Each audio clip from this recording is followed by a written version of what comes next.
Me rastin e ditës së shtetësisë së Serbisë, presidenti Aleksandar Vučić ndau çmimet për individ e institucione që meritojnë dekoratat përfaqësojnë shenjën më të lartë të njohjes publike, të cilat jepen për merita dhe veprat e jashtëzakonshme me rëndësi të madhe për Republikën e Serbisë. Ndër fituesit e çmimit janë mitropoliti Irinej i Bashkit, mjek, profesor universiteti, artist, atlet, arkivi i Kosovës dhe Metohisë, si dhe Maksimilian Kraus, deputeti i Partisë së Lirisë së Austrisë. Në ceremoninë e ndarjes së çmimeve, presidenti Vučić tha se kjo festë mbart simbolik të thellë për popullin serb dhe që përfaqëson ditën e lirisë.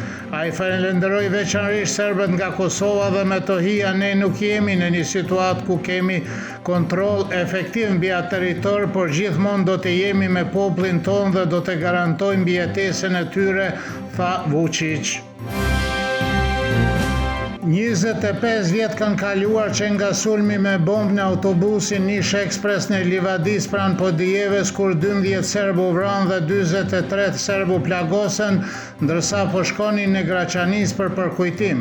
Shërbimi përkujtimor u mbajt sot në kishën e Shenjtë Petkës në Llaplasel dhe në përkujtim morën pjesë familjarët e të vrarëve, miqtë dhe zyrtarët lokal. Atë ditë 12 serbë u vranë dhe 43 të tjerë u plagosën, të cilët ishin nisur për në shërbimin përkujtimor në Graçanis me autobus dhe do të shoqëroheshin nga Kfori.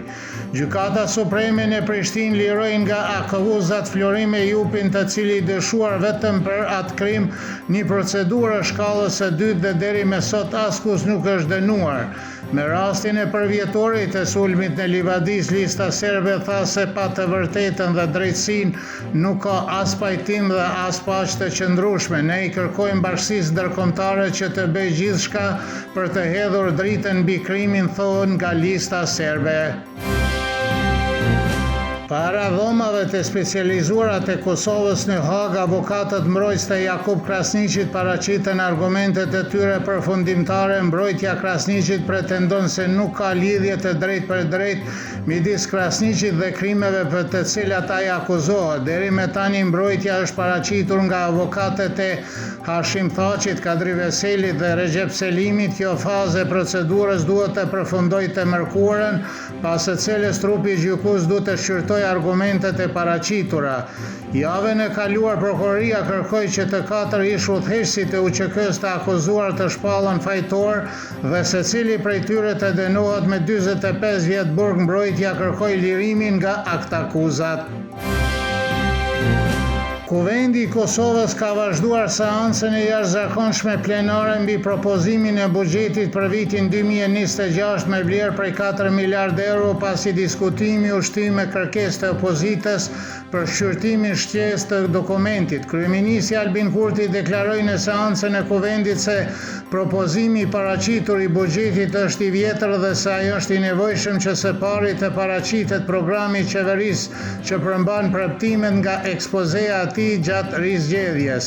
Kryetari i Lidhjes Demokratike të Kosovës, Lumir Abdigjiku, tha se Kosova do të mbetet e varfër nëse miratohet ky buxhet i propozuar, duke vënë në dukje se inflacioni është rritur që kur vetëvendosja mori pushtetin për herë të parë. Kosova është vendi më i varfër në Evropë dhe ky buxhet nuk ka ambicie dhe si i tillë do të mbajë Kosovën vendin më të varfër në Evropë, tha Abdigjiku. Bashkimi Evropian nuk e ka pranuar propozimin e transportuesve nga Ballkani Perëndimor, kështu që sipas presidentit të shoqatës së biznesit të transportit ndërkombëtar, Nexho Mandić, shoferët e kamioneve po përgatiten përsëri për bllokadë. Takimi i fundit, thot Mandić, ishte katastrofik. Ata nuk pranuan asgjë, por thanë se duhet ne të përshtatim me rregullat ekzistuese. Ai deklaroi se transportuesit kanë marrë një vendim për të bllokuar përsëri pikat kufitare të mallra, por se data e saktë ende e bllokadave të reja nuk dihet. Moti edhe gjatë kësaj jave do të jetë i ndryshueshëm. Gjatë natës pritet të jetë me vranësira her pas here, me shi të lehtë dhe borë në pjesët më të larta të vendit. Temperatura më e lartë e ditës nesër do të jetë deri në 3 gradë Celsius.